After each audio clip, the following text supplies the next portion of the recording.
Kenapa ramai yang ambil Nutriferon bila diorang mula rasa nak sakit? Sebab fungsi utama Nutriferon ni is dia bantu kuatkan antibody kita.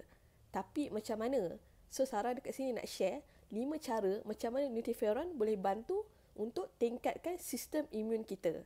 Sebelum tu Sarah nak minta tolong anda untuk tekan butang follow, like and comment Nutriferon. Yang pertama, Nutriferon bantu untuk hantar signal kepada antibody kita supaya bangun. Macam kejutkan dia yang bagi tahu virus dah datang. So sebab badan kita ambil masa tahu untuk detect virus tu. So Nutriferon dia mempercepatkan proses tu. Yang kedua, tadi dia dah kejutkan. Now dia akan aktifkan 2 sel imun penting untuk lawan virus dan bakteria tu secara direct. Yang ketiga, Nutriferon ni dia ajar badan kita untuk kenal pasti virus tu.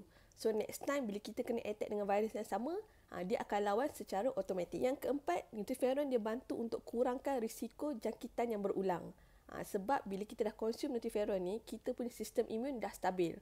So tak adalah kita asyik-asyik mudah jatuh sakit. Dan yang kelima, dia sokong sistem imun sepanjang masa. So that tak adalah bila musim macam influenza sekarang ni atau musim orang jatuh sakit, kita pun terkena sekali. Tak, sebab badan kita dah mula mengenali virus, sistem imun kita dah kuat. So kita ibarat macam menambah perisai and peninding untuk halang virus daripada attack kita. Okay, so Sarah harap info ini bermanfaat untuk anda.